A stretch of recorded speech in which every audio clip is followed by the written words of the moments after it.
An 8-year-old poor girl sang to a sad stranger on the subway. She didn't know he was a millionaire who had just lost his daughter.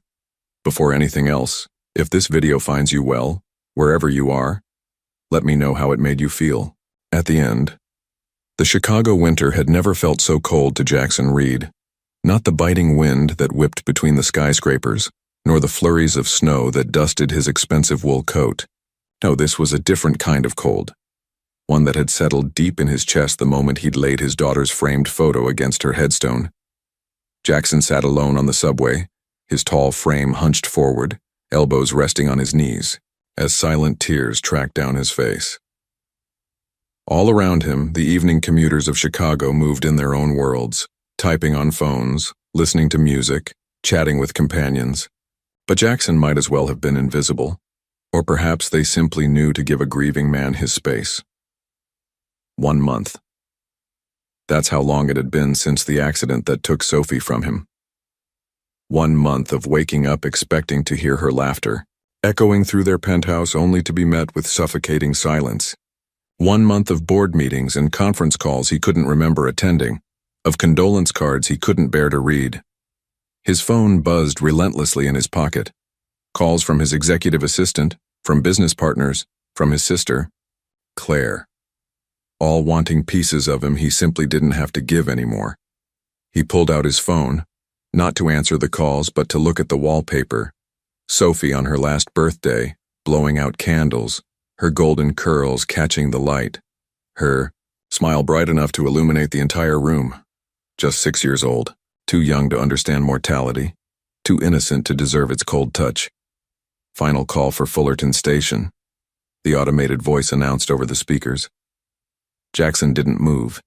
He didn't care where the train took him. What did destinations matter anymore? His thumb gently caressed the screen, smudging a teardrop that had fallen on Sophie's digitized face. "Daddy?" He heard her voice in his memory. "You promised you'd never be sad."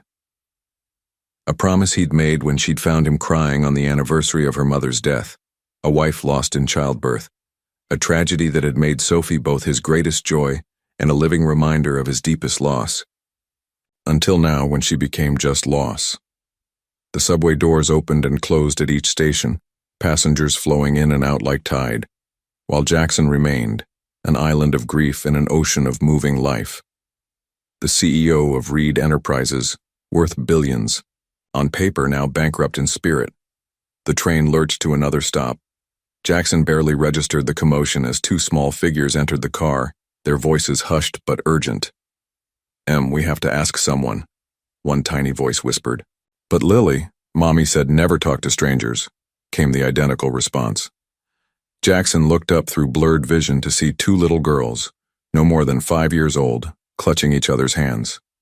They were mirror images, same golden blonde, hair in messy ponytails, same bright blue eyes wide with uncertainty, same worn pink coats that had seen better days. His heart constricted painfully. They were Sophie's age when... No, they were younger than Sophie. Their small faces were smudged, with dirt, their shoes scuffed and too thin for the winter weather. One of them, Lily or Em, he couldn't tell which, clutched a tattered teddy bear missing one eye. The girls scanned the subway car with solemn determination, then their gazes locked on him. Something in his broken expression must have called to them because they approached with tentative steps. "Excuse me, mister?" The one with the teddy bear spoke, her voice small but clear. "Could you help us? We're lost and we need to find our mommy." Jackson blinked, quickly wiping away his tears with the back of his hand.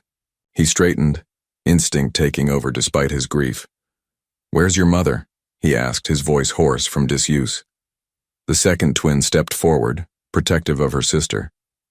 "She's sick, very sick. We were supposed to stay with Mrs. Porter, but she fell asleep and we wanted to get medicine for Mommy." Jackson's professional instincts kicked in, assessing the situation. 2 small children, alone, clearly underprivileged, possibly homeless. His mind cleared slightly, responsibility cutting through the fog of his personal tragedy. "What's your mother's name? Where do you live?" he asked gently. The first twin's lower lip trembled. "Catherine Miller." We live. We lived. Her voice broke, and suddenly both girls were crying. Our home is gone, the second twin managed between sobs. Please help us, mister. Mommy's sick and we don't know where to go. Something cracked open in Jackson's frozen heart, a fissure just wide enough for these two lost souls to slip through. He knelt down to their level, and as he looked into their terrified, hopeful eyes, he saw a reflection of his own daughter. The pain was unbearable, but with it came something else, a purpose, however fleeting. My name is Jackson, he said softly, offering his hand. And I promise we're going to find your mother. A promise he didn't know if he could keep, but the first words that had felt real leaving his lips in a month. And as the twins' tiny hands reached for his, Jackson Reed began to cry once more, not just for the daughter he had lost, but for these children who needed him now. The subway car lurched forward as Jackson gathered himself, still kneeling before the twins. Their small faces, streaked with tears yet filled with trust, stirred something protective within him. Let's start with your names, Jackson said gently, pulling a handkerchief from his pocket to wipe their tears. I'm Emma, said the one clutching the one-eyed teddy bear. And this is Lily. We're 5. Lily nodded solemnly, her tiny fingers still intertwined with her sister's. Are you sad because you lost someone too? She asked with the disarming directness only children possess. Jackson's breath caught. Yes, he managed after a moment. My daughter, Sophie. Where did she go? Emma asked, hugging her teddy tighter. To heaven, Jackson whispered, the words still feeling like glass in his throat. Emma's eyes widened. Our daddy went there too. Mommy says he watches over us.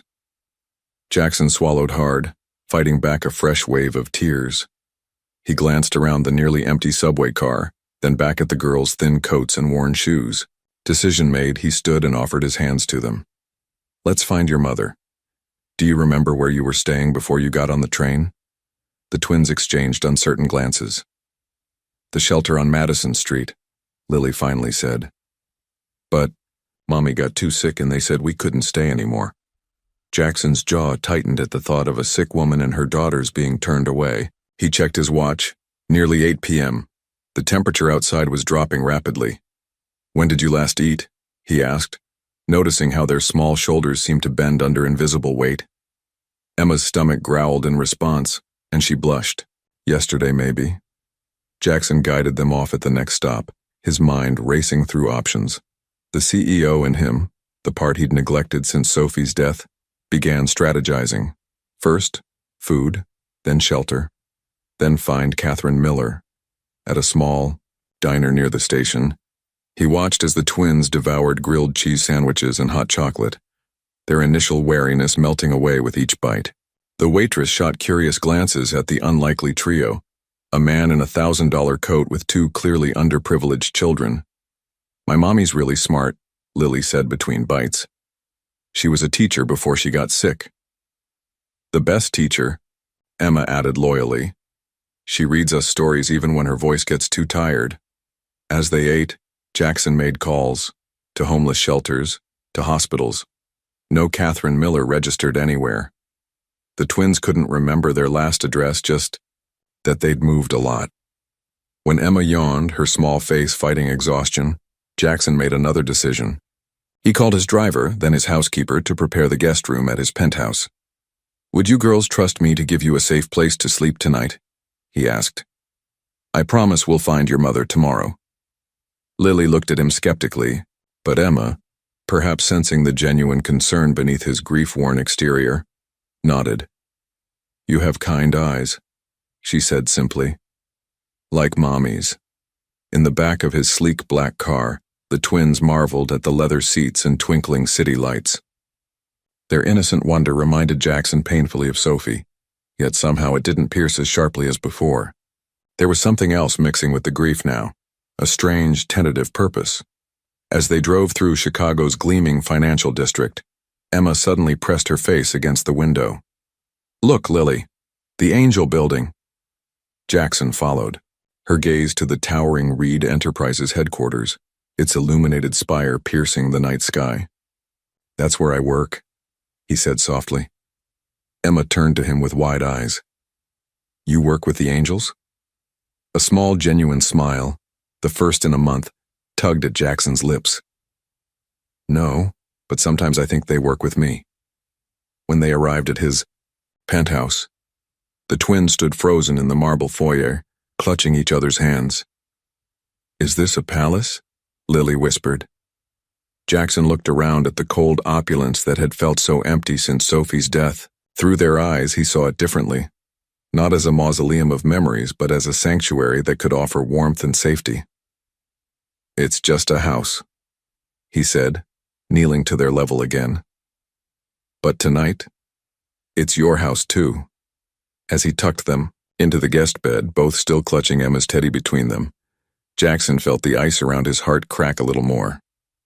Will you find our mommy tomorrow? Emma asked sleepily. I promise, Jackson said, meaning it more than any business deal he'd ever made.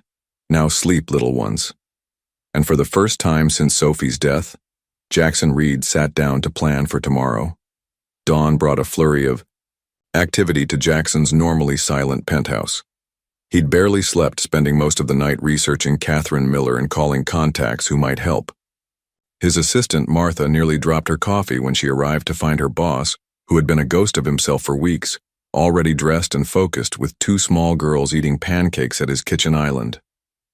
Mr. Reed, she stammered. I didn't realize you had guests. Martha, meet Emma and Lily, Jackson said, pouring coffee. Their mother is missing and we're going to find her. Clear my schedule. The twins watched this exchange with wide eyes, syrup dripping from their forks. They looked different in the morning light, still in yesterday's clothes, but their faces were clean and their hair brushed after Jackson had awkwardly helped them wash up. You have a swimming pool in your bathroom, Lily had exclaimed at the sight of his marble tub, making Jackson smile despite himself. Now, as Martha made calls and arranged for a private investigator, Jackson knelt before the girls.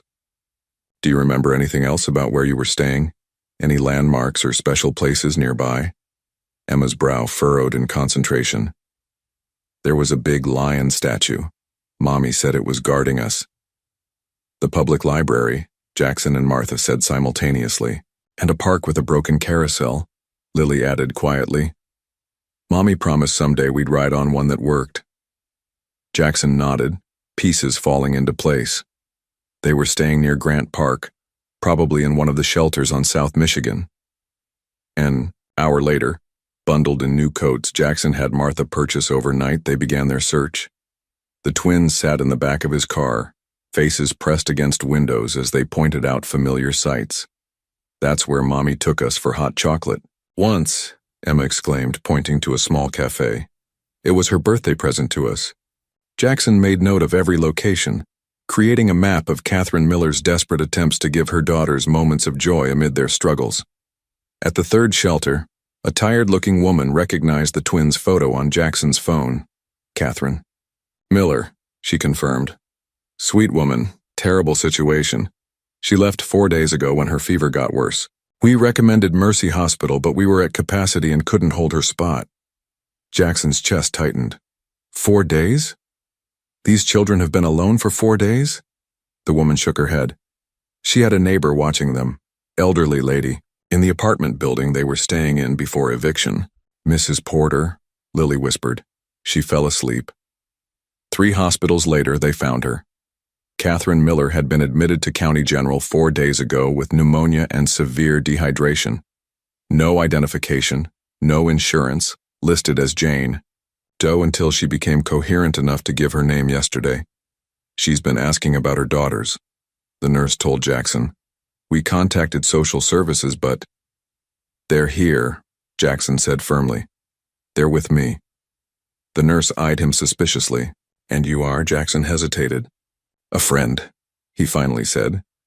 When the twins saw their mother, pale and thin against the hospital sheets, an IV in her arm, they broke from Jackson's gentle hold and rushed to her bedside. Mommy, they cried in unison. Catherine's eyes flew open, filling instantly with tears. My babies, she whispered, arms weakly reaching for them. How did you? Then she saw Jackson standing awkwardly in the doorway, still in his expensive coat, looking so out of place in the stark hospital room. Who are you? She asked, instinctively pulling her daughters closer. Before Jackson could answer, Emma piped up. He's our friend. He gave us pancakes and found you when we got lost. Catherine's eyes, the same bright blue as her daughter's, narrowed with suspicion and fear. Jackson recognized it immediately, the fierce protectiveness of a parent. Jackson? Reed, he said simply, staying by the door to give her space. Your daughters found me on the subway last night. They were very brave. Catherine looked horrified. You ran away from Mrs. Porter? She asked the twins. You could have been... Her voice broke, tears streaming down her face. They were trying to find medicine for you, Jackson said softly. They're remarkable children. Catherine studied him, for a long moment, her gaze taking in his tailored suit, his expensive watch, everything that screamed wealth and privilege. Everything she clearly lacked. Thank you for helping them, she said finally, her voice formal despite her condition. I can never repay you, but... No repayment necessary, Jackson interrupted, an unexpected lump forming in his throat as he watched Emma gently stroke her mother's hair. They helped me too. And as Catherine's questioning gaze met his, Jackson Reed, billionaire CEO, grieving father, felt something shift inside him, something that felt strangely like hope. The hospital room was quiet except for the steady beep of monitors and the soft chatter of the twins, who were coloring with supplies Jackson had purchased from the gift shop. Catherine watched him from her bed, a puzzle she couldn't quite solve. Why are you still here? She finally asked when the girls were distracted.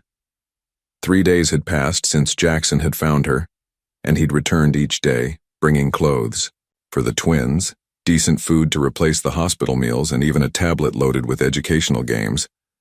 Jackson looked up from his phone where he'd been answering emails. I told the girls I'd stay until you were better. But you don't know us, Catherine insisted, her voice low to avoid the twins' hearing. People like you don't just. She trailed off, exhaustion evident in the dark circles beneath her eyes. People like me, Jackson echoed. Catherine gestured weakly at his custom suit, his Italian shoes. Rich people. You've done your good deed. Rescued the homeless family. What more do you want? The question hung between them, and Jackson found himself without an easy answer. What did he want?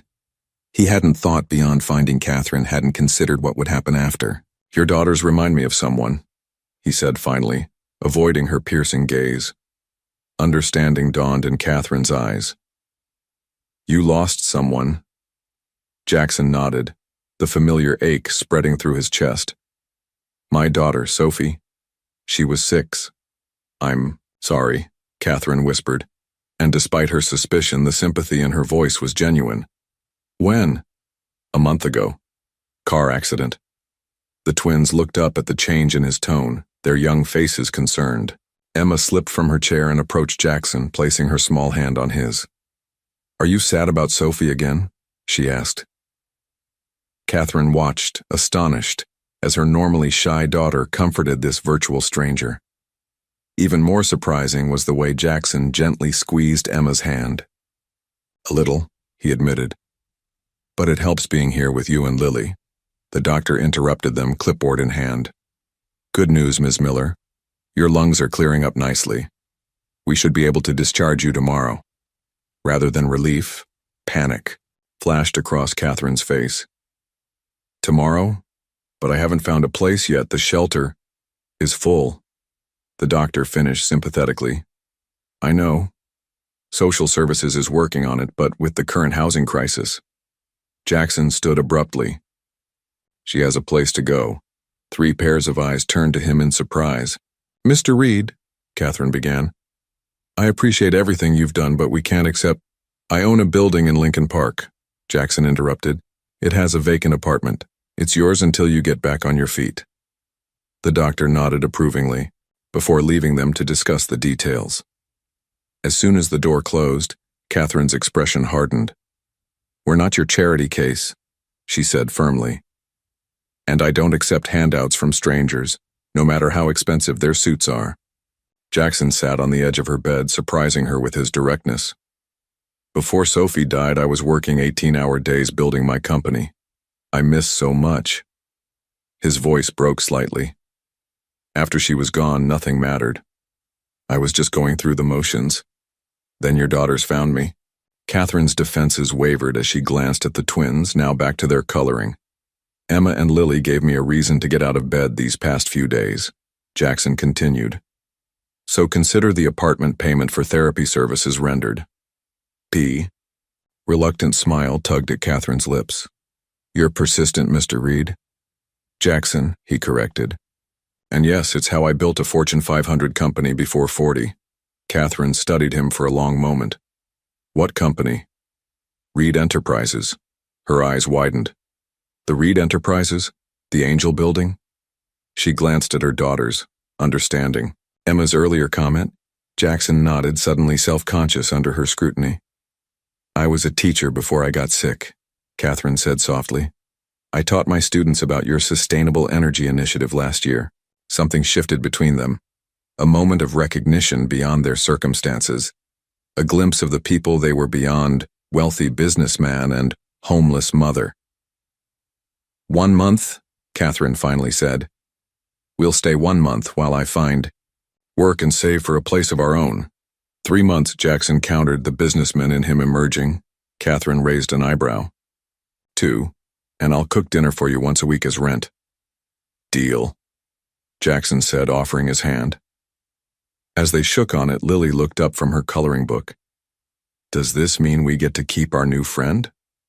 Both adults turned to her, momentarily speechless, the innocent question laying bare the unexpected connection that had formed between these unlikely allies. Yes, Jackson answered before Catherine could. It does. This isn't an apartment, Catherine whispered, as they stepped into the spacious 3-bedroom unit on the 10th floor of Jackson's Lincoln Park building. This is a palace. The twins raced ahead, their excited squeals echoing off the high ceilings as they discovered each room. Catherine stood frozen in the entryway, clutching her small bag of belongings, all that remained after months of downsizing and desperation. It's furnished, of course, Jackson said, watching her reaction carefully. Nothing fancy, but... Nothing fancy? Catherine repeated, taking in the gleaming hardwood floors, the wall of windows overlooking the park, the modern furniture that probably cost more than she'd made in her last year of teaching. Jackson, this is... temporary, he reminded her gently. 2 months, remember? Catherine nodded, but the tightness in her throat remained. Pride had kept her going through her illness, through the evictions, through the nights in shelters when she'd told the twins they were on a grand adventure. Now that same pride made accepting this generosity almost physically painful. The kitchen is stocked, Jackson continued, leading her further inside. And there's a doorman downstairs if you need anything. Mommy, Lily called, running back to them. There are beds with purple blankets and books. So many books. Catherine's composure finally broke at the sight of her daughter's joy. Tears spilled down her cheeks. Tears she hadn't allowed herself since her diagnosis 2 years ago. Jackson discreetly stepped away, giving her a moment to collect herself. When she found him again, he was in the smaller bedroom, helping Emma arrange her tattered teddy bear on a shelf beside a row of new stuffed animals. You didn't have to do all this, Catherine said from the doorway. Jackson shrugged, his expression unreadable. I've had a lot of resources and nowhere meaningful to direct them lately. That evening, after the twins were tucked into their new beds, still marveling at having separate rooms for the first time in their lives, Catherine found Jackson on the balcony, staring at the city lights. Thank you, she said simply, joining him at the railing. Not just for this, but for finding me. For keeping them safe. Jackson nodded, his profile sharp against the night sky. How did it happen? He asked after a moment. You said you were a teacher. Catherine sighed, the familiar weight of her story settling on her shoulders. Autoimmune disorder. Started with fatigue, then joint pain. By the time they diagnosed it properly, I'd used up my sick days and most of my savings, the medical bills. She shook her head. The twins' father left when I got pregnant, said he hadn't signed up for twins. So it was just me. The American dream, Jackson said bitterly. Work hard, get sick, lose everything. Catherine glanced at him, surprised by his cynicism. Says the billionaire CEO. A system that allows me to have more money than I could spend in 10 lifetimes while a teacher and her children end up homeless is broken. Jackson said flatly. I've known that for years, but it was abstract. Numbers on spreadsheets. Charity. Gallus. Not real people with names and faces and teddy bears with missing eyes. Catherine studied him, seeing beyond the wealthy exterior to the man beneath. A father grieving his child, a person seeking meaning after loss. Tell me about Sophie, she said softly. Jackson's hands tightened on the railing. She was everything. Smart, funny, kind. Her mother died giving birth to her, so it was just us.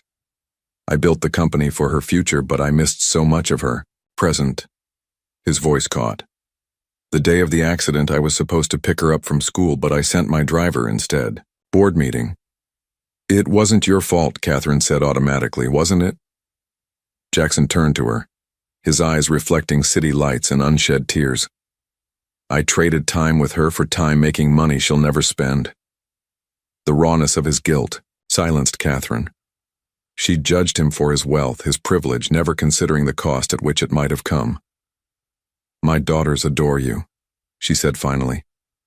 Emma asks when you're coming every morning. Lily saved half her dessert for you yesterday. Jackson smiled faintly. They're extraordinary children.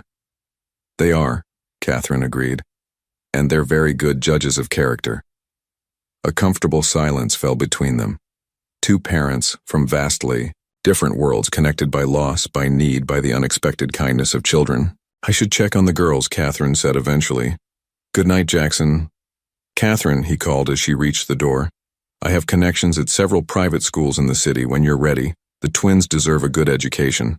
Instead of the rejection he expected, Catherine simply nodded. They do. And when I'm on my feet again, I'd like to teach. Perhaps you know someone who might hire a teacher with a 2-year employment gap? I might, Jackson replied, something like admiration in his eyes. For the first time in years, Catherine went to sleep planning for a future rather than just surviving the present. And for the first time since Sophie's death, Jackson thought about tomorrow with something other than dread. 2 weeks into their new living arrangement, routines began to form. Jackson visited every other evening, always bringing something small for the twins, books, art supplies, once a puzzle that they all worked on together at the dining table. Tonight was Catherine's turn to fulfill her part of their bargain. She'd prepared dinner, nothing fancy, just homemade lasagna and garlic bread, but the pride she felt seeing it laid out on the elegant dining table surprised her. Something smells amazing, Jackson said as he entered, hanging his coat on the rack that was quickly becoming his spot. Jackson. The twins raced from their room, Emma clutching a drawing while Lily carried a small clay figurine. Look what we made at school. Catherine watched as Jackson crouched to their level, examining their creations with genuine interest. The private school he'd arranged for them was beyond anything she could have imagined. Small classes, caring teachers, art and music programs. The twins were thriving, making friends, coming home with stories instead of hunger. These are wonderful, Jackson praised, his smile reaching his eyes, something that happened more frequently now. True artists in the making. At dinner, the twins dominated the conversation, their chatter filling the apartment with life. Catherine noticed how Jackson watched them, sometimes with joy, sometimes with a shadow of pain that she recognized as memories of Sophie. Girls, why don't you go get ready for bed? Catherine suggested when they'd finished eating. Jackson and I will be in to say goodnight soon. When they were alone, Jackson helped clear the table, his expensive watch and tailored shirt looking strangely at home in this domestic scene. Thank you for dinner, he said. It's been a long time since I've had a home-cooked meal. Surely you have a chef or something, Catherine replied, loading the dishwasher. Jackson shook his head. I did. After Sophie, I let most of the household staff go. Couldn't stand the emptiness they tried to fill with their efficiency. Catherine studied him as he dried a plate. You're different from what I expected. Oh, when Emma told me a rich man in a fancy coat had helped them, I pictured some Wall Street type patting himself on the back for his charity, she admitted. I didn't expect you to keep showing up. Jackson placed the dried plate in the cabinet. I didn't expect to want to. The honesty in his voice created a moment of connection that Catherine wasn't prepared for.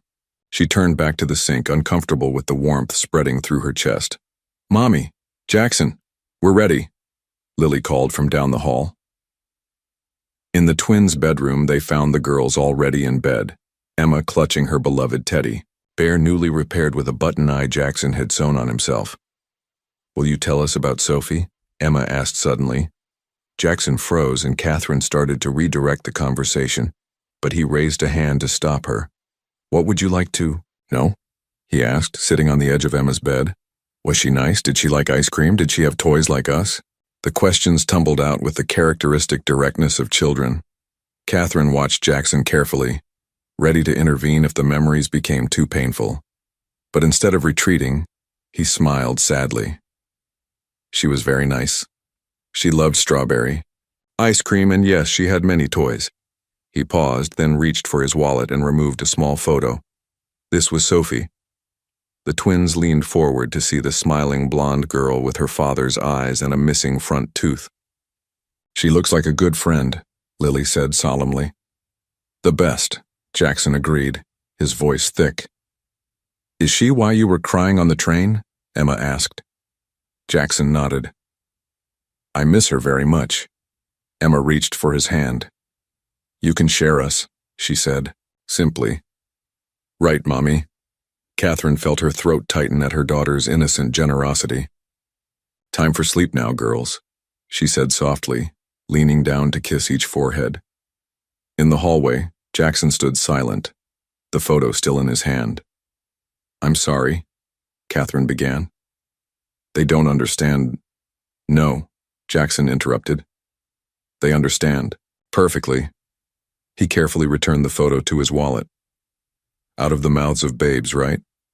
Catherine touched his arm gently. Stay for coffee?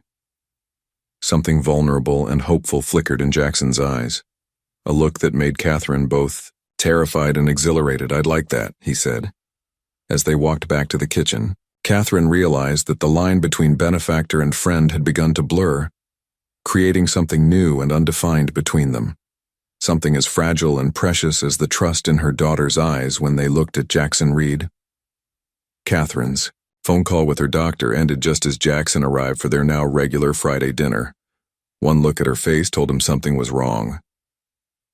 Girls, why don't you show me your new science project? He suggested, giving Catherine a moment to compose herself.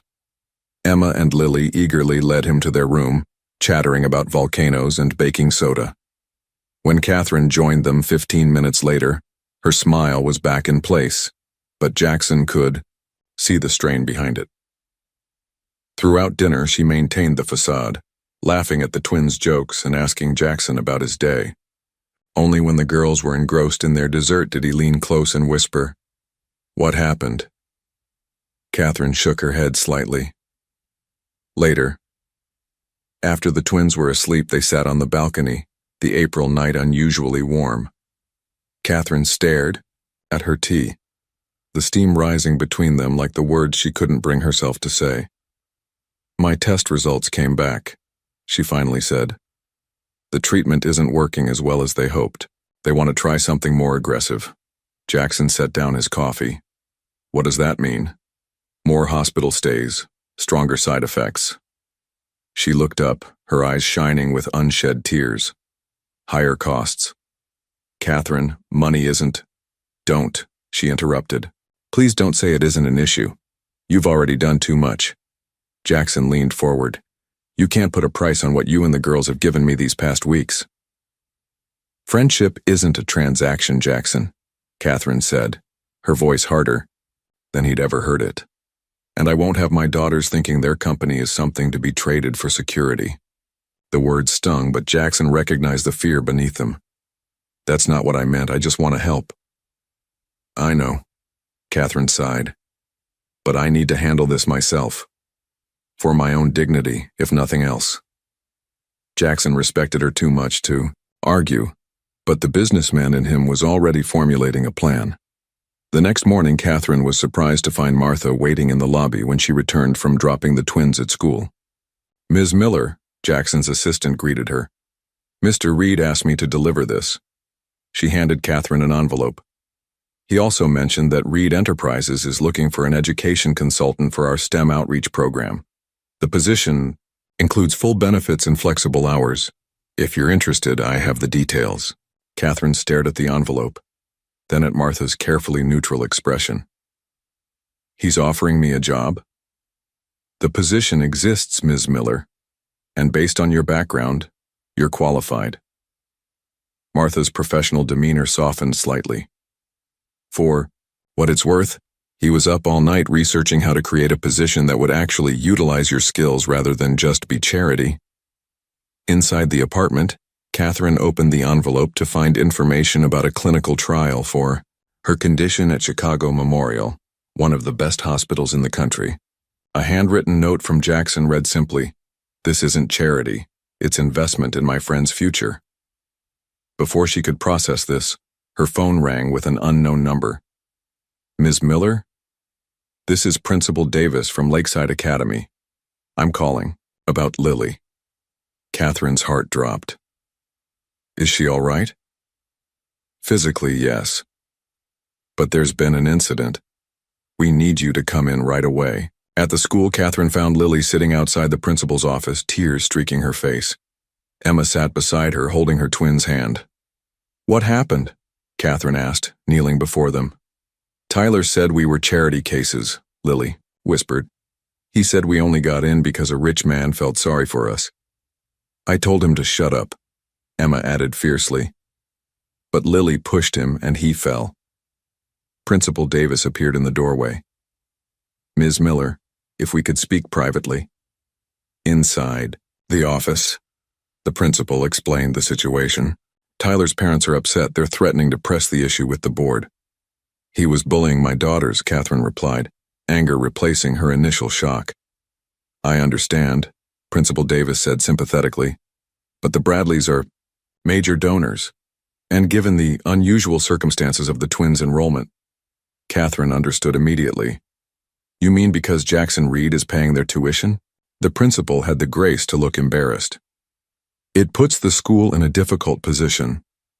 So does discriminating against children because of their background," Catherine countered, years of teaching experience giving her confidence. "I wonder if Mr. Reed would be interested to hear how his generous donation is being managed." The mention of Jackson's name worked exactly as she'd hoped. Principal Davis backpedaled quickly, assuring her that Lily would receive only a warning, while Tyler would be spoken to about his behavior. As they left the school, Catherine texted Jackson, "Need to talk. Not about the job or the trial. Something else." His reply came immediately, "On my way." Catherine looked at her daughters, their small faces troubled by their first encounter with class prejudice. The fragile new world they were building was facing its first real test, and Catherine realized that regardless of her pride, she needed Jackson, not just his resources, but his presence, his support, his place in their lives, and that terrified her more than any medical diagnosis. Jackson arrived at the apartment to find Catherine pacing the living room while the twins built a fort from couch cushions, their usual remedy for tough days. "What happened?" he asked, immediately concerned by the tension in Catherine's shoulders. She led him to the kitchen out of the girl's earshot and told him about the incident at school. With each word, Jackson's expression darkened. "I'll have a word with Bradley," he said when she finished. "We sit on a charity board together." "That's exactly what I don't want," Catherine replied firmly. "The girls need to learn to handle these situations, not have them magically fixed by their—" She hesitated, searching for the right word. "Friend?" Jackson offered. "Friend," Catherine agreed with a small smile. "Though the principal did back down pretty quickly when I mentioned your name," Jackson laughed.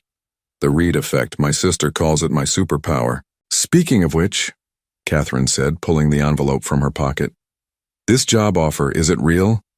Entirely, Jackson assured her.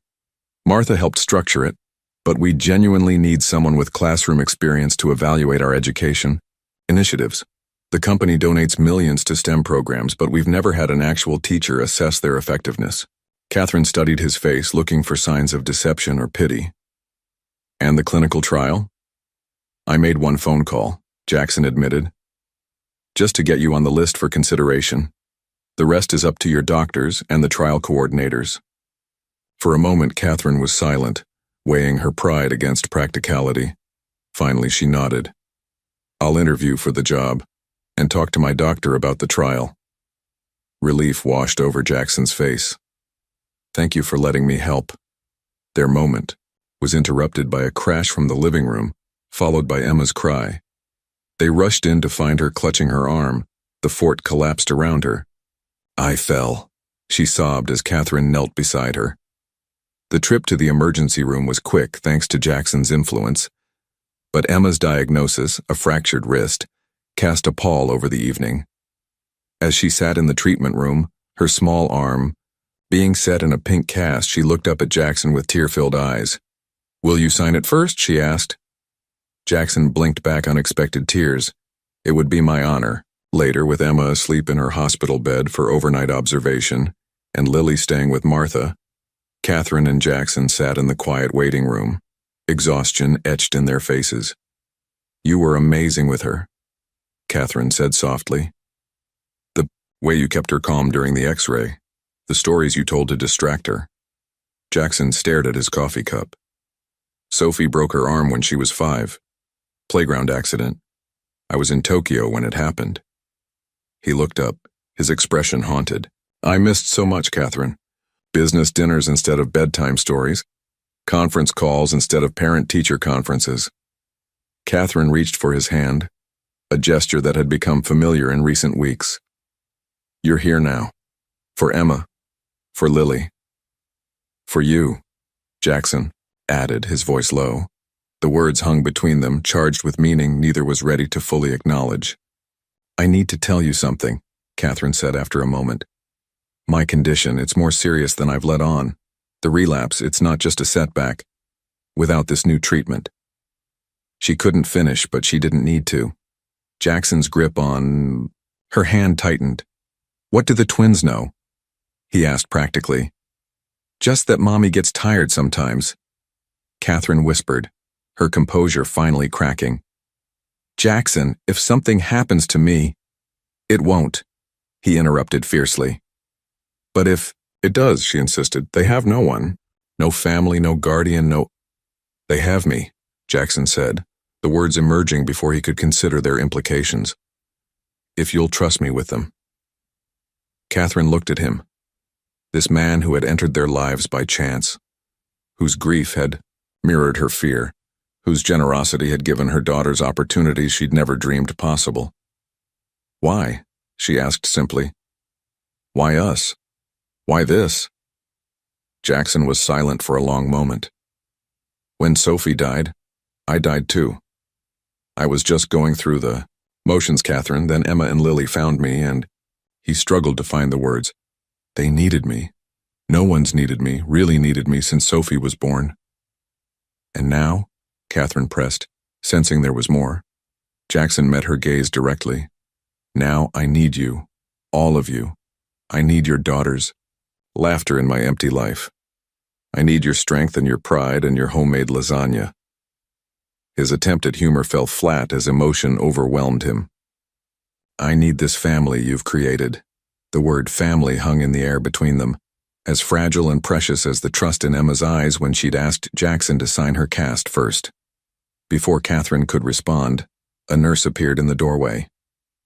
Ms. Miller, your daughter's asking for you. And Mr. Reed. As they walked back to Emma's room, Catherine knew they stood at a crossroads. The path forward would require trust she wasn't sure she possessed, vulnerability she'd spent years avoiding, and faith in a future neither of them had imagined just months ago.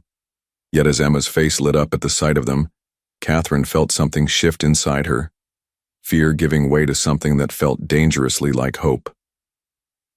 7 years earlier, Jackson, Reed stood in a hospital room much like Emma's, holding his newborn daughter for the first time. The joy of Sophie's arrival was shattered by the doctor's words. "I'm sorry, Mr. Reed. We couldn't stop the bleeding. Your wife is gone." In that moment, as he looked into his daughter's innocent face, Jackson made a silent vow. He would give this child everything, protect her from all harm, build a world where she would never want for anything. What he couldn't know then was how that promise would shape his life. The driven businessman he'd become, the father who provided everything except enough of his presence. Now, as he watched, Catherine sleeping in the uncomfortable chair beside Emma's hospital bed, Jackson wondered what Elizabeth would think of the man he'd become. His late wife had loved his ambition, but tempered it with her own gentle wisdom. Would she approve of this unexpected bond with a struggling single mother and her twins? Somehow, he thought she would. Across the room, Catherine stirred, fragments of her own past filtering through her dreams. 6 years ago, she sat across from Mark Miller as he slid the unsigned birth certificate across the table of their small apartment. "Twins?" he'd said, his voice cold with disbelief. "And now this diagnosis? This isn't what I signed up for, Kate." "Neither did I," she'd replied, her hand protectively covering her swollen belly where Emma and Lily grew, blissfully unaware of their father's rejection. "But it's what we have." He'd left that night taking what little savings they'd accumulated, leaving behind only his absence and a promise unkept. Catherine had given birth alone, named her daughters alone, and built a life for them alone. Until her body betrayed her and that carefully constructed world began to crumble. Now she opened her eyes to find Jackson watching her, his gaze thoughtful. "You were dreaming," he said softly, mindful of Emma still sleeping. Catherine straightened in the chair, wincing at her stiff muscles. "Just remembering." "Good memories?" "No," she admitted. "The day the twins' father left." Jackson's expression darkened. His loss. The simple conviction in those 2 words warmed Catherine in a way she hadn't expected. "My wife died giving birth to Sophie," Jackson said suddenly. "I never told you that." Catherine reached for his hand, a gesture that had become second nature in recent weeks. "I'm sorry. Elizabeth was the only person who ever really knew me," he continued. "After she died, I just focused on Sophie and the business, didn't let anyone else in. Until 2 little girls ambushed you on a subway," Catherine said with a small smile. Jackson's laugh was quiet but genuine. "They're persuasive." Something shifted between them in that moment, a recognition of shared loss, of paths neither had chosen but both had walked with dignity. "I'm going to take the job," Catherine said, "and apply for the trial." Jackson squeezed her hand. "I was hoping you would. Not for the reasons you think," she clarified. "Not just because of the medical benefits or the financial security, but because—" She paused, gathering her courage. "Because I want the girls to see that accepting help doesn't mean surrendering independence, that there's strength in connection." "Is that what we have?" Jackson asked quietly.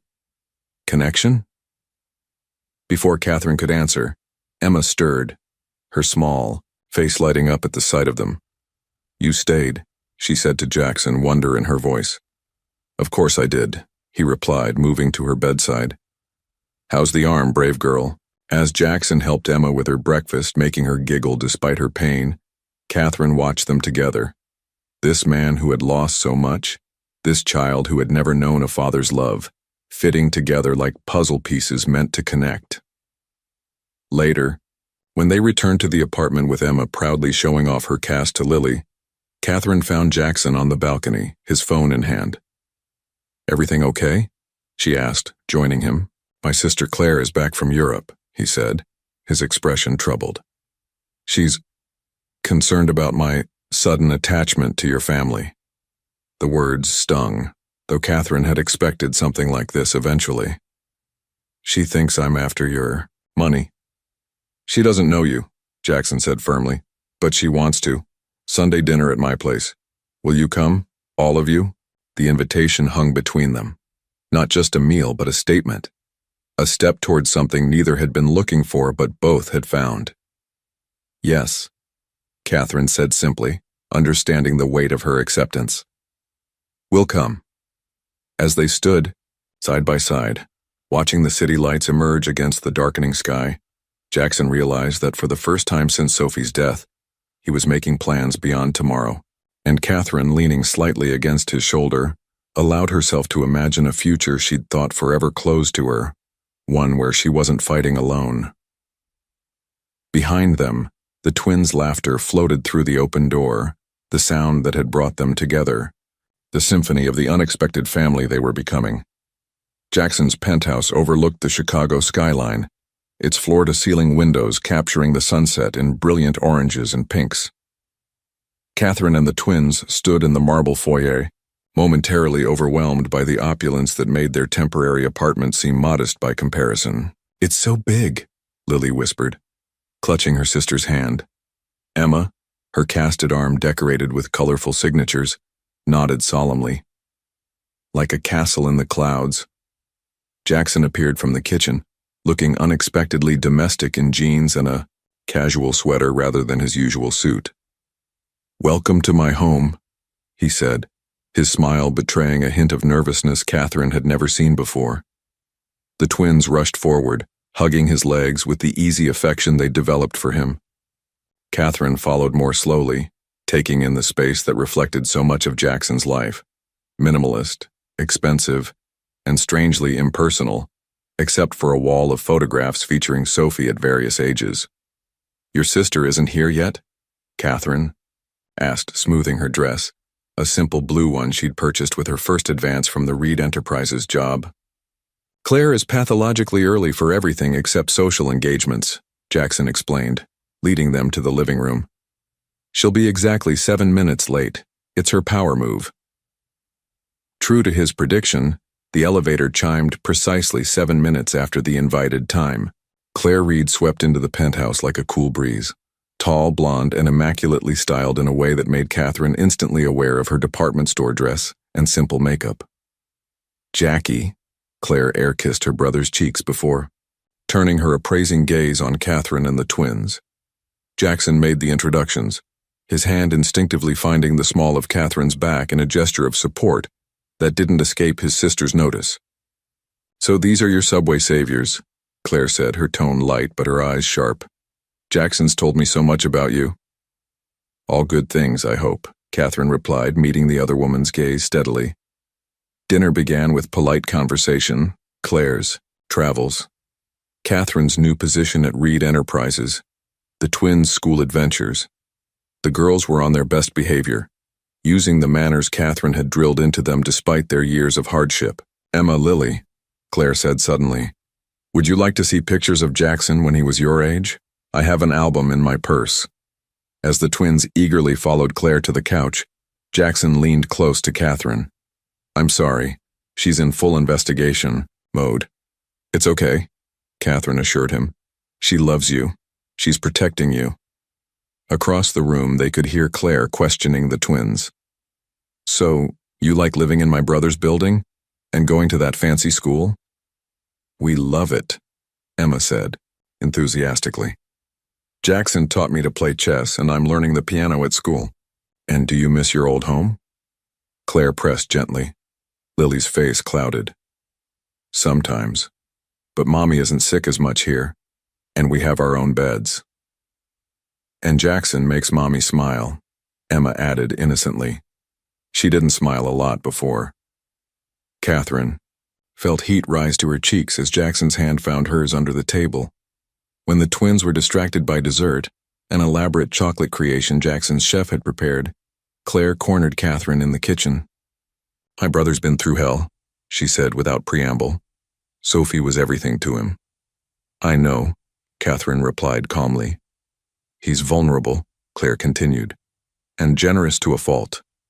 Her implication hung in the air between them. Catherine set down her coffee cup carefully. "Mrs. Porter, the elderly lady who was watching my girls when they ran away, she used to say that people see in others what exists in themselves." She met Claire's gaze directly. If you're looking for an opportunist, you'll find one. If you're looking for someone who cares about your brother beyond his bank account, you might find that too. Claire studied her for a long moment before her expression softened slightly. He's different with you, more like his old self. He's healing. Catherine said, we all are. Back in the dining room, they found Jackson sitting between the twins, helping them build a tower from dessert spoons that collapsed in a clatter of silver and giggles. Catherine couldn't remember seeing him so relaxed, so present.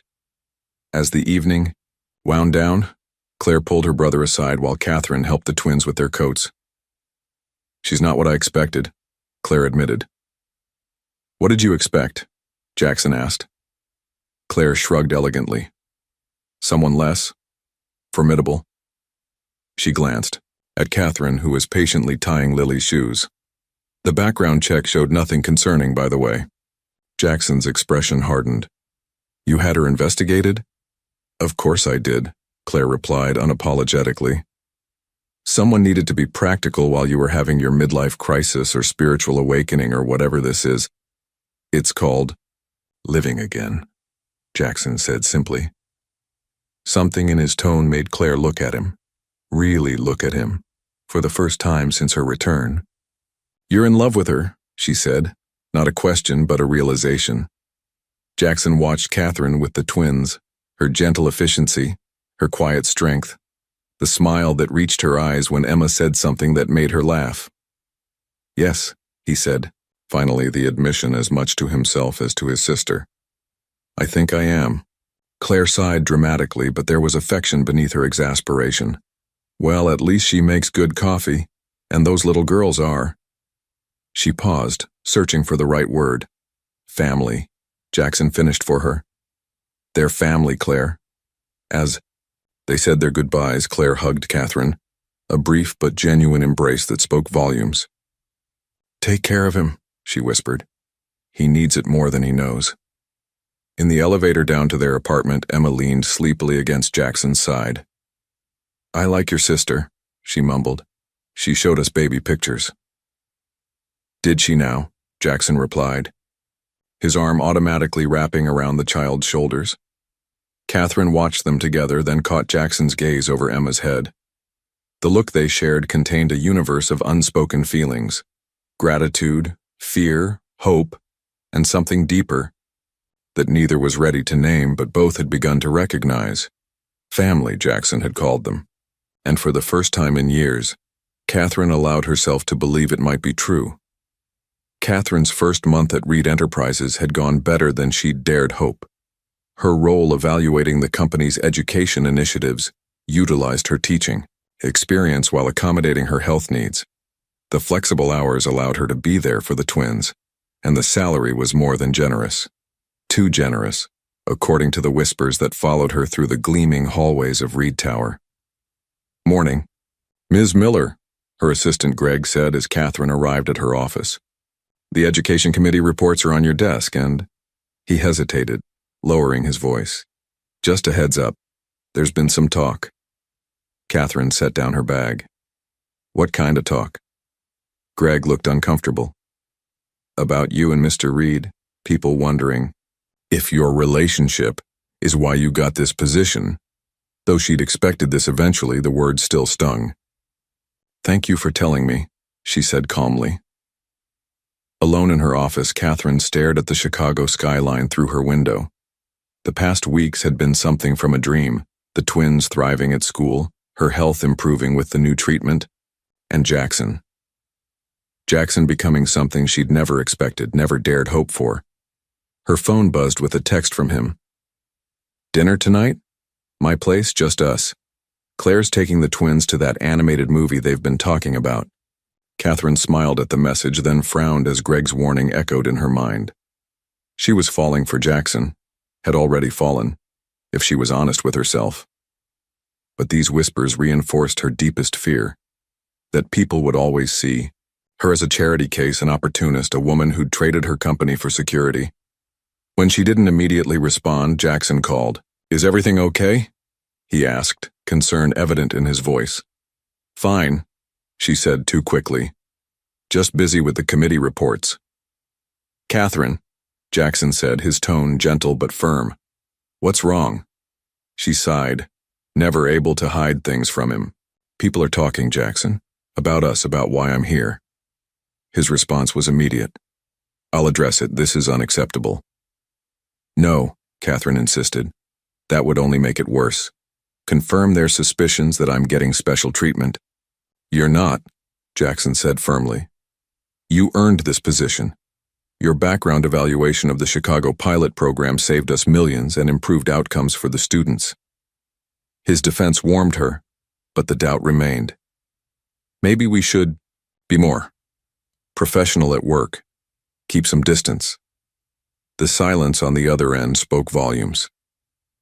If that's what you want, Jackson finally said, his voice carefully neutral. It wasn't what she wanted, not at all. But Catherine couldn't shake the feeling that their relationship was built on shaky ground. Just for now, she said softly. Until I've established myself here. Jackson agreed, but the distance in his tone lasted through the rest of their brief conversation.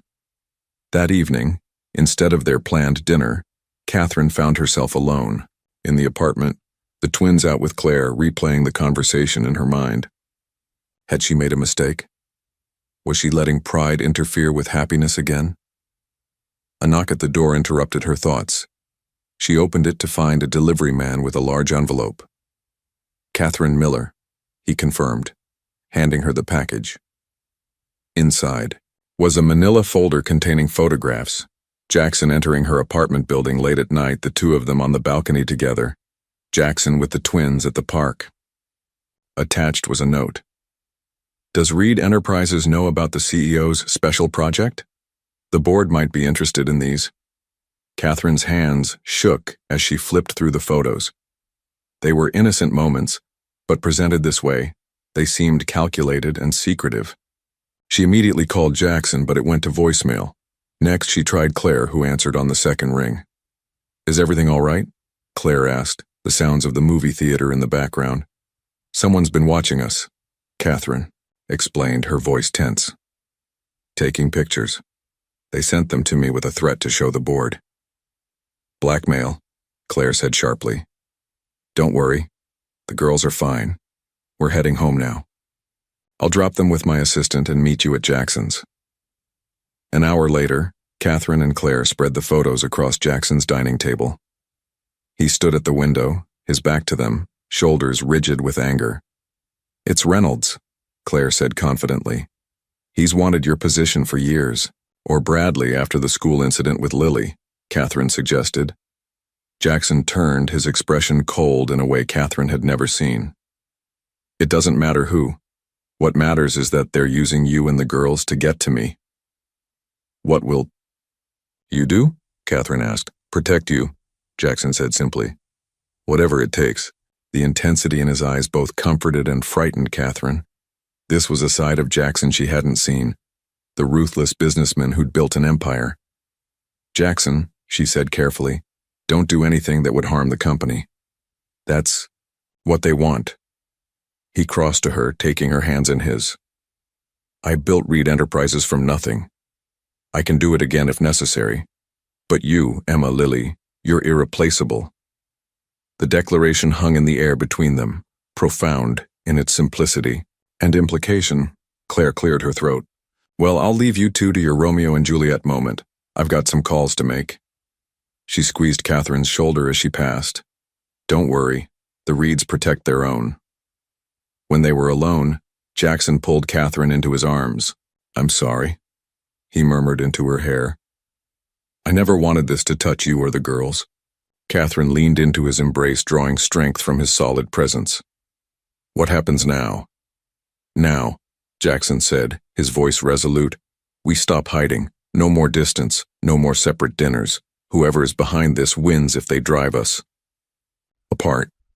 Catherine nodded against his chest, but a seed of doubt had been planted. If their relationship could be wielded as a weapon against Jackson, was it worth the risk? As much as she wanted this, wanted him, she couldn't bear to be the cause of his downfall.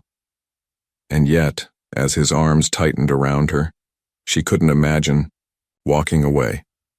The emergency board meeting of Reed Enterprises was called for 9 a.m. sharp.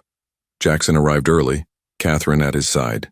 They'd agreed on this united front despite her misgivings. "You don't have to do this," she whispered as they rode the elevator to the executive floor. Jackson took her hand firmly in his. "Yes, I do." The boardroom fell silent as they entered together.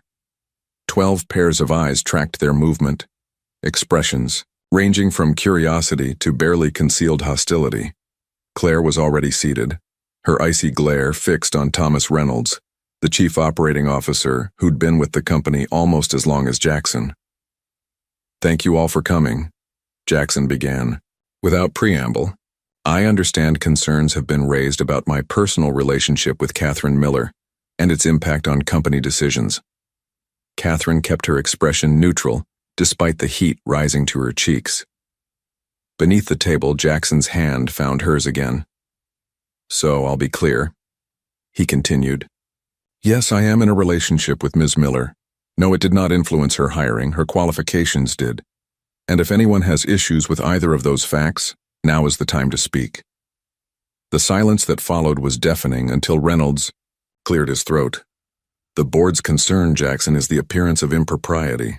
The company's reputation is built on results," Jackson interrupted, "which Ms. Miller has delivered. Her education initiative assessment saved us millions and improved outcomes for students." Reynolds smiled thinly. "No one questions her competence. But surely you understand how this looks, especially given her background." Catherine felt Jackson tense beside her. "Her background as an award-winning teacher? Or are you referring to something else, Tom?" The implication hung heavy in the air. "All I'm saying," Reynolds continued smoothly, "is that the anonymous photos sent to board members raise questions about judgment and transparency." So it had gone further than they thought. Catherine fought to maintain her composure as Reynolds revealed that all board members had received the photos, along with detailed accounts of the twins' enrollment at Lakeside Academy and Catherine's medical treatments at Chicago Memorial. "I move that we place Ms. Miller on administrative leave while an independent committee reviews her hiring and role," Reynolds concluded. Before Jackson could respond, Catherine stood. "That won't be necessary. I resign, effective immediately." "Catherine." "No," Jackson began, but she cut him off with a look. "My work speaks for itself," she told the board calmly. "I won't allow it to be undermined by gossip and innuendo. Mr. Reed hired me because I'm qualified. The fact that we care for each other shouldn't erase that. But clearly for some of you it does." She gathered her papers and walked out, head high despite the tears threatening to fall. Jackson followed her to the elevator, his expression a storm of anger and concern. "You didn't have to do that," he said, echoing her earlier words. "Yes, I did," Catherine replied softly. "For my dignity, for yours." The elevator doors closed between them, a physical manifestation of the barrier that had just been erected in their carefully constructed world. Back in the apartment, Catherine found a voicemail from the twins' school. An emergency meeting had been called regarding their enrollment status, another consequence of the photos, no doubt. As she sank onto the couch, Catherine wondered how quickly their fragile happiness was unraveling.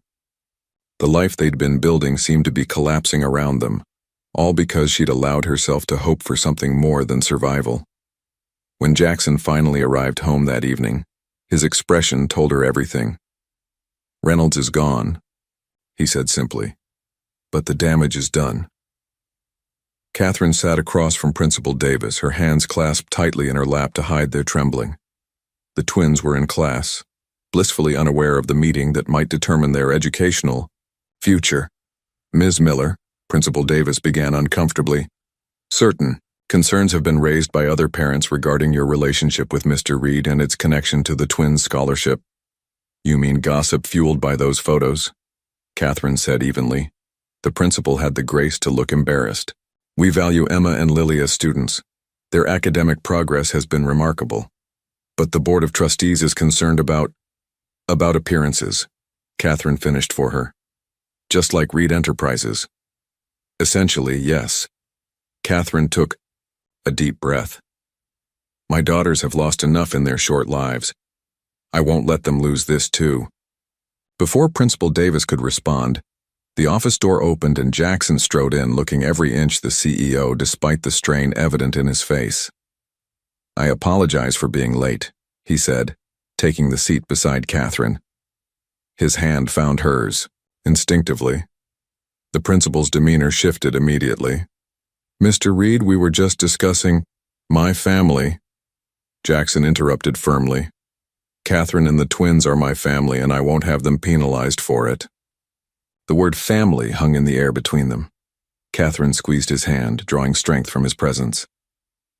The twins' scholarship comes directly from my personal foundation, Jackson continued. Not corporate funds.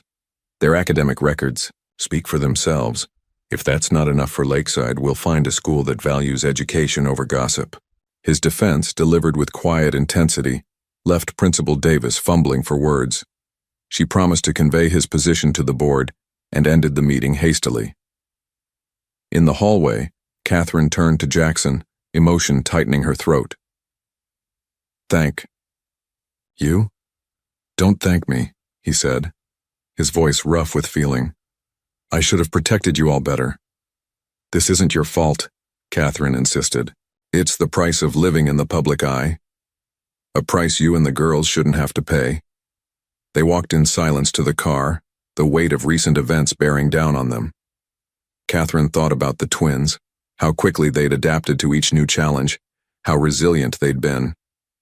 What happens now? She asked as they drove away from the school. Jackson's hands tightened on the steering wheel. That depends on what you want, Catherine. What I want, she echoed, surprised by the question. I've made decisions about our lives, the apartment, the school, the job, believing they were best for you and the girls. But I never asked what you really wanted. The candor in his voice made Catherine turn to study his profile. I want the twins to be happy and safe, she said slowly. I want my health to stabilize so I can be there for them. And I want, she hesitated, the words catching in her throat. Tell me, Jackson urged softly. I want not to be afraid anymore, Catherine admitted, of being sick, of being homeless, of caring about you. Jackson pulled the car over and turned, to face her fully. I'm afraid too, he confessed. Afraid of losing you all like I lost Sophie. Afraid you'll see me only as a safety net, not as a man who... Who what? Catherine whispered. Who loves you? Jackson said simply. Who loves Emma and Lily? Who wants to build a life with you, not out of obligation or guilt or loneliness, but because you've brought meaning back to my world. Tears spilled down Catherine's cheeks, months of tightly controlled emotion finally breaking free. I love you too, she managed through her tears. But I'm scared it's not enough. That we're too different, from worlds too far apart. Jackson cupped her face gently. Then we build our own world, together. In that moment, with Chicago traffic flowing around their stationary car, Catherine made her choice. Not out of necessity or gratitude, but out of love. The kind that comes unexpectedly and changes everything. Together, she agreed. And when Jackson kissed her, it felt like coming home. The announcement appeared in the Chicago Tribune's business section. Reed Enterprises CEO steps back, names Claire Reed as acting chief executive. The accompanying article detailed Jackson's decision to focus on the Reed Foundation, particularly its education and family support initiatives. Sometimes life gives you a second chance at what matters most, Jackson was quoted saying. I'm taking mine. Catherine read the article over breakfast, the twins chattering beside her about their upcoming school play. You didn't tell me about this, she said when Jackson joined them, coffee in hand. He shrugged, a lightness to his movements that hadn't been there before. I wanted it to be official first. But the company, it's your life's work, Catherine said, still processing the implications. It was, Jackson corrected gently. Now it's just work. Important work, but not everything. He glanced meaningfully at the twins, then back to Catherine. Not anymore. 2 months had passed since their confrontation with the school and the board. 2 months of rebuilding and redefining their relationship on their own terms. Jackson had moved the twins to a progressive private school where their scholarship raised no eyebrows. Catherine's health had stabilized with the new treatment, allowing her to accept a part-time teaching position at the twins' school. And though they still maintained separate residences, Catherine's pride requiring this last vestige of independence, they functioned increasingly as a family unit. "I have something for you," Jackson said, sliding a small box across the table after the twins left for the school bus. Catherine opened it to find a delicate silver key. "What's this?" "The lake house," Jackson explained. "I thought we could go there this weekend, all of us." The Reed family lake house in Michigan was legendary, a sprawling estate where generations of Reeds had summered. Jackson hadn't visited since Sophie's death, "Are you sure?" Catherine asked, understanding the significance. Jackson nodded. "It's time to make new memories there." That weekend, as the twins explored the lakefront property with childish delight, Jackson led Catherine to a quiet spot overlooking the water. "I brought Sophie here every summer," he said, his voice soft with memory. "She loved the water, would spend all day swimming if I let her."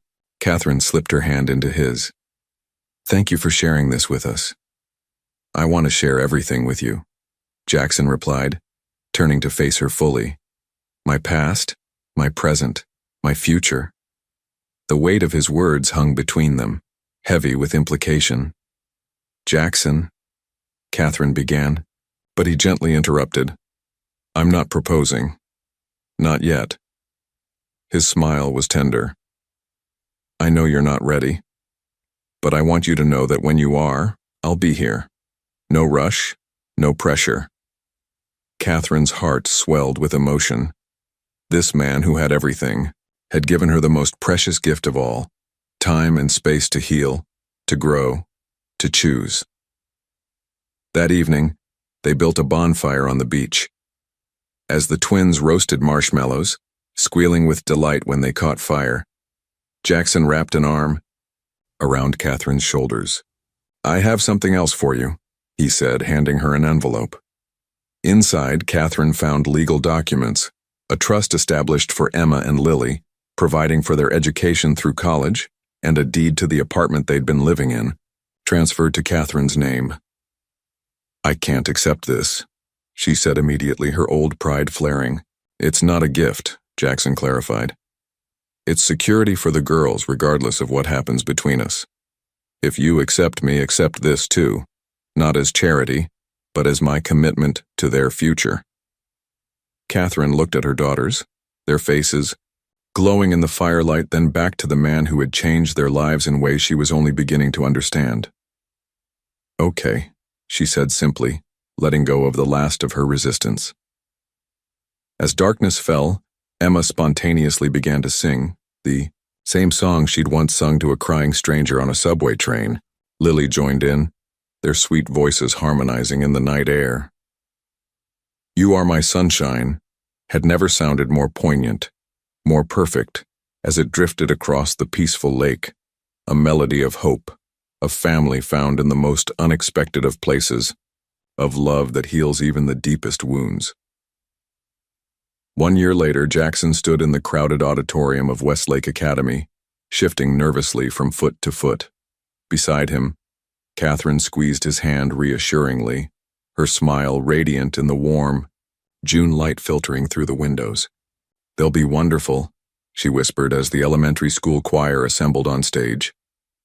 Jackson nodded, his eyes fixed on the 2 small blonde heads in the front row, Emma and Lily, dressed in matching blue dresses, their faces solemn with concentration, as the music teacher raised her baton. The past year had brought changes none of them could have imagined that fateful night on the subway. The Reed Foundation's new initiative, providing integrated medical care and housing for families with health challenges, had launched to national acclaim. Catherine had returned to full-time teaching, her condition in remission thanks to the clinical trial. The twins had blossomed at their new school, their natural intelligence nurtured by teachers who saw beyond their humble beginnings, and Jackson. Jackson had found purpose beyond business success, joy beyond grief, love beyond loss. The choir began to sing, their young voices rising in harmony. When the solo section began, Emma stepped forward, her confidence evident as she sang the opening verse of "You Are My Sunshine." Lily joined for the chorus, the twins' voices blending perfectly. Tears pricked Jackson's eyes as he watched them shine. Catherine's head came to rest on his shoulder, her presence a steady comfort beside him. "They're amazing," he whispered. "They are," Catherine agreed. "Sophie would be proud of you, you know." The mention of his daughter no longer brought sharp pain, just a bittersweet ache, a reminder of what had been and what might have been. "I think she would," Jackson said softly. "She always wanted siblings." After the performance, as proud parents milled around congratulating their children, Claire arrived with an armful of flowers for the twins. "Sorry I'm late," she said, embracing her brother. "Board meeting ran long." She handed Catherine a small box. "For you. Open it later." Catherine tucked it into her purse with a curious smile. Claire's initial skepticism had evolved into genuine affection over the months, the two women finding common ground in their love for Jackson and the twins. That evening, after a celebration dinner and tucking the excited twins into bed, Catherine and Jackson retreated to the balcony of what was now truly their home, a penthouse they'd selected together, decorated with children's artwork alongside elegant furnishings, a place that reflected their blended lives. "Claire's gift," Jackson reminded her as they settled into the comfortable chairs. Catherine opened the small box to find a vintage silver key on a delicate chain. "It was our grandmother's," Jackson explained, "given to each Reed bride for generations." He took her hand. "Claire's way of saying she's ready when we are." Catherine's eyes shimmered with emotion. "I'm ready," she said simply. Jackson blinked in surprise. "You are?" She nodded, a year of healing and growth evident in her serene smile. The twins asked me last week if you were going to be their dad forever. I realized I didn't have a good reason to say no anymore. Jackson knelt before her chair, taking both her hands in his. "Catherine Miller, will you marry me? Will you and the girls make me the happiest man in Chicago?" "Yes," she answered without hesitation. "Yes to all of it." As they sealed their promise with a kiss, the sound of small feet padded across the living room. Emma and Lily appeared in the doorway, teddy bear in tow, somehow sensing the momentous occasion. "Did you ask her?" Emma inquired solemnly.